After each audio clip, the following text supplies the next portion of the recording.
मोहन यादव इतना तो राजनीति के माहिर खिलाड़ी हैं ही कि वो बिहार गए, लालू जी का नाम नहीं लिया और वो सारा काम कराए जो उनको करना चाहिए था।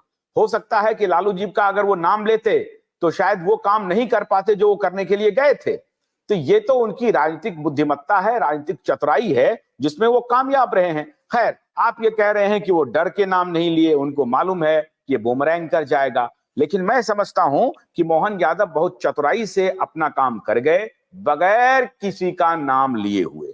लेकिन सूर्यकांत जी, अभी अखिलेश जी ने कहा, एक मिनट रुक जाइए, आपके पास आ रहे हैं। सूर्यकांत जी, अभी अखिलेश जी ने कहा कि भारतीय जनता पार्टी सबसे बड़ी परिवारवादी पार्टी है। अब मैं हैरान हूं, अब ये परिवार को किससे जोड़ रहे हैं? ये संघ परिवार से तो नहीं जोड़ रहे हैं। अरे भाई, संघ परिवार एक पाठशाला है, वो कोई परिवार थोड़ी है, वहां कोई ब्लड रिलेशन थोड़ी है। परिवार का मतलब होता है ब्लड रिलेशन।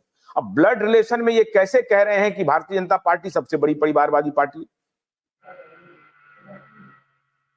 नहीं, मुझे समझ में नहीं आता, मुझे परिवारवाद का क्या डेफिनेशन करते हैं, व्याख्या करते हैं कि वो मुझे आज तक समझ में नहीं आया। पत्रकार भी करते हैं और राजनीतिक विश्लेषक भी करते हैं कि परिवारवाद का मतलब क्या होता है। परिवारवाद का मुझे जितना समझता है वो ऐसा है कि कोई एक ही परिवार से अगर कोई आता है लेकिन वो अनकैपेबल है, फिर भी उसको रखा जाता है, तो मैं उसको परिवारवाद कहता हूँ। लेकिन कैपेबल आदमी है, वो कर सकता है, सेवा कर सकता है, राजनीति में आगे बढ़ सकता है, उसको कैसे परिवारवाद कहेंगे? ऐसे अनेक परिवार है देश के अंदर कि जो परिवार से राजनीति के अपना काम करते आए लेकिन वो कैपेबल नहीं है, तो फिर उसके ऊपर ठप्पा पड़ना और उसके ऊपर ब्लेम लगाना वो सही मैं समझता हूँ। ऐसा सभी इधर होता है और उसका जिसका जिसका अपना अपना बात कर सकते हैं, अपना अपना मत व्यक्त कर सकते हैं, वो उनका है। परिवारवाद ये राजनीतिक शब्द हो गया, उसको धरातल के ऊपर कोई मतलब नहीं है। भाजपा ने उसको क्या, उसको उनको फायदा मिला है, लेकिन उसको सब तरह से जोड़ेंगे तो पब्लिक वो करती नहीं है। पब्लिक को पता होता है, जनता को बराबर पता होता है कि कौन परिवारवाद का कर रहा है और जिसकी कैपेबिलिटी ने फिर भी हमारे ऊपर थोपा जा रहा है, ये अपने यहाँ के जो मतदाता है ना उनको बराबर पता चलता है। मैं थोड़ा सा पीछे चलता हूँ। जो अखिलेश जी ने कहा था कि यादव वोट बैंक में सेंध नहीं लगा सकते, वो लगा चुके।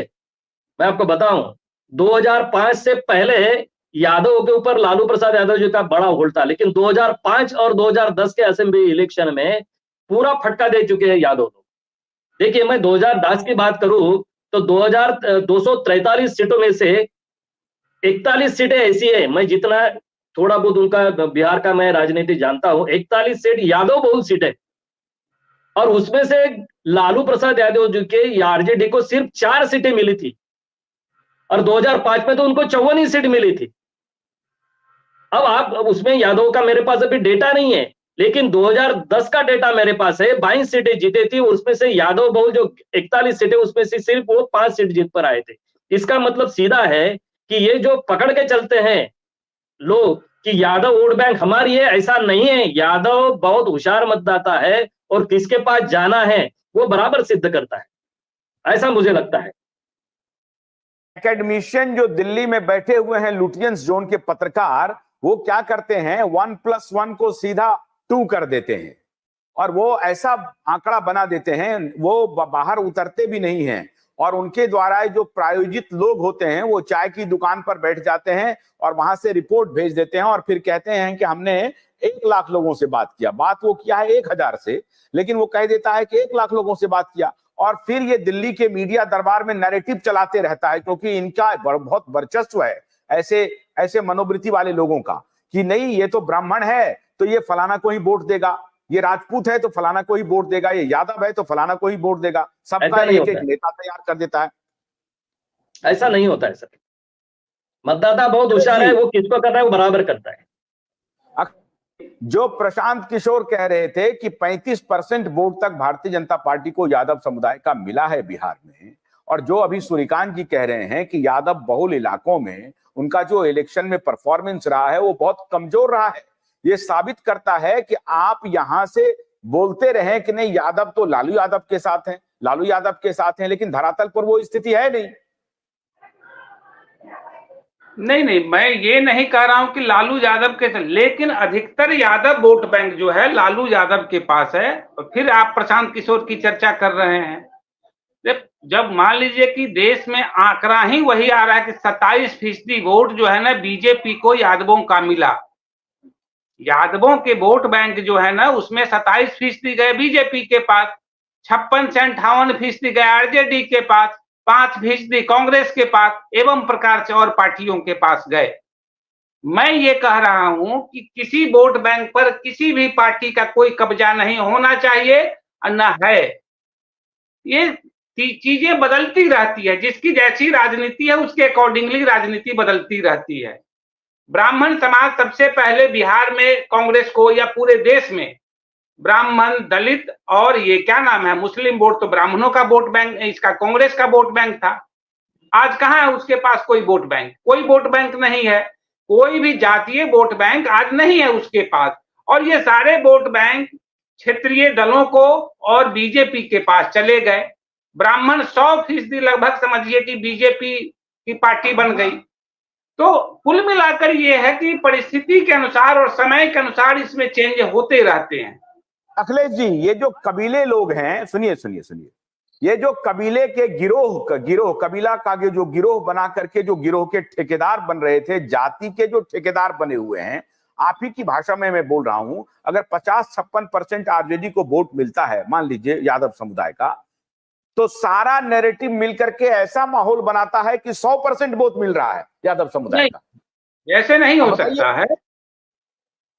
यही बनाते हैं माहौल, तो यही बनाते हैं कि यादव समुदाय के वोट लालू यादव के साथ है, लालू यादव के साथ है, जबकि आपके पास जो आंकड़ा है उस आंकड़ा में लालू यादव का वोट खिसक गया। 44% अगर खिसक गया और 56% ही आपके पास है, तो माहौल बनाने वाले कैसे ये माहौल बना देते हैं कि 100% यादव जो है वो लालू यादव के साथ है।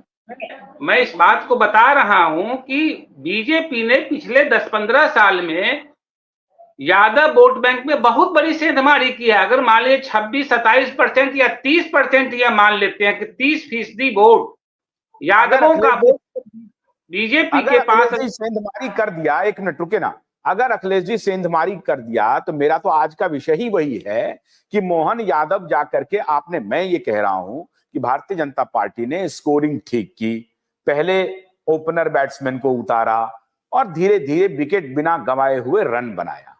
कांग्रेस तो विकेट गंवा चुकी, वो रन नहीं बना सकी, यादव वोट को अपने तरफ नहीं ला सकी, पप्पू यादव नहीं ला सके, समाजवादी पार्टी नहीं ला सके, और इवन सीपीआई सीपीएम वाले नहीं ला सके। इसका मतलब है, और जो बाकी अन्य पार्टियां हैं वो नहीं, जेडीयू नहीं ला सकी। ऐसी स्थिति में भारतीय जनता पार्टी को तो मानेंगे ना कि उन्होंने अच्छी स्कोरिंग की है। मेरा आज का सवाल यह है कि मोहन यादव अब एकदम चौका छक्का लगाने वाले बैट्समैन को भारतीय जनता पार्टी ने बिहार में उतार दिया और अब चौका छक्का लगना शुरू हो गया। ये मैं कह रहा हूं कि ये जो 27% है हो सकता है 46% पे चला जाए। नहीं, ये संभव नहीं है। ये मोहन यादव बिहार के यादव पॉलिटिक्स में कोई भूमिका नहीं निभा पाएंगे।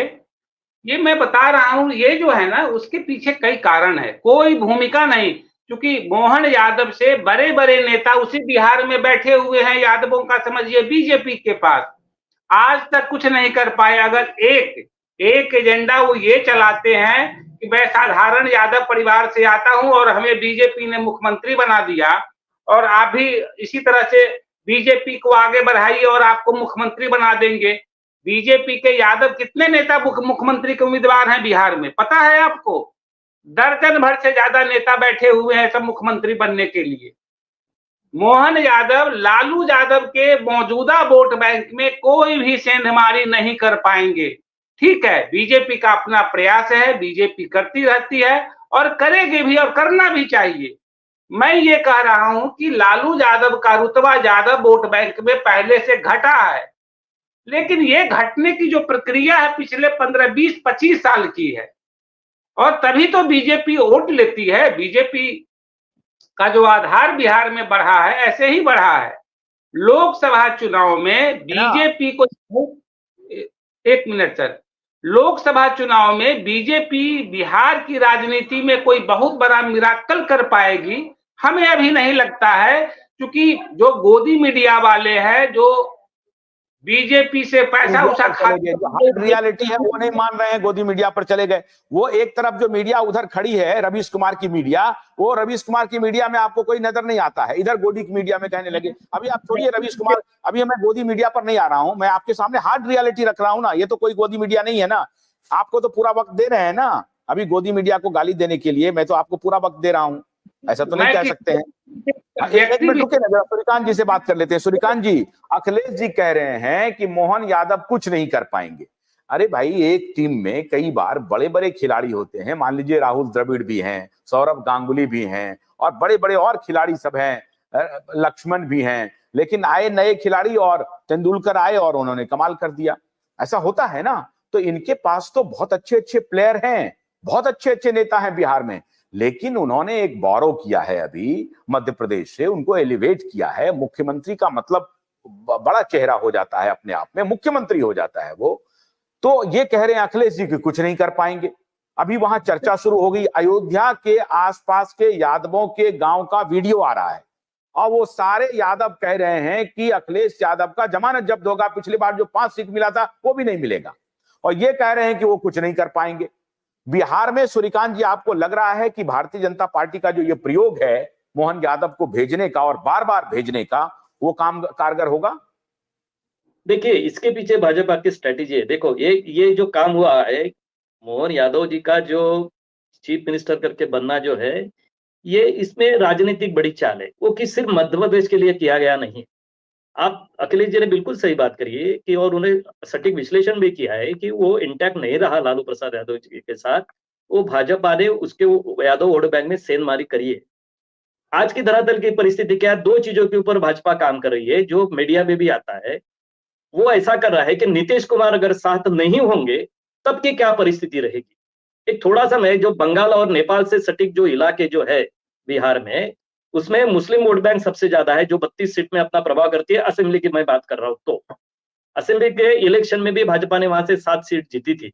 और देखा ऐसा गया है कि लोकसभा के इलेक्शन में वो जो इलाका होता है, जो मुस्लिम बहुल इलाका होता है, उसमें जो यादव जो लोग रहते हैं, वो भाजपा को ट्रांसफर हो जाता है वोट।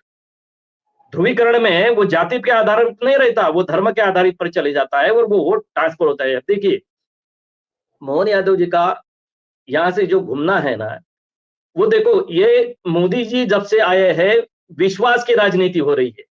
भारत में सबसे ज्यादा राजनेता ऐसा कौन है कि जिसके ऊपर ट्रस्ट किया जाता है, जो बोलता है वो करता है। वो होता है नहीं होता है वो बात अलग है, उसके ऊपर हम चर्चा कर सकते हैं, लेकिन लोगों में परसेप्शन ऐसा है कि ये जो बात बोलता है वो करता है।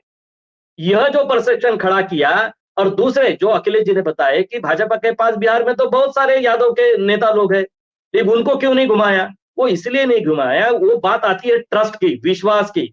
वो अपना जनता लोगों के ऊपर, राज्य स्तर के ऊपर कितना विश्वास रखते हैं। और यह चीफ मिनिस्टर मोहन यादव जी को बनाया, ये सर्वसामान्य आदमी है जिसका कोई बाहर बड़ा नाम नहीं था, इतने छोटे आदमी को सीएम बनाया। उसका जो विश्वास तैयार होता है, जो ट्रस्ट लोगों में तैयार हो जाता है, उसका भाजपा इस्तेमाल करेगी। इसलिए उन्होंने नीतीश कुमार के ऊपर भी हमला नहीं किया, लालू यादव जी के ऊपर भी हमला नहीं किया।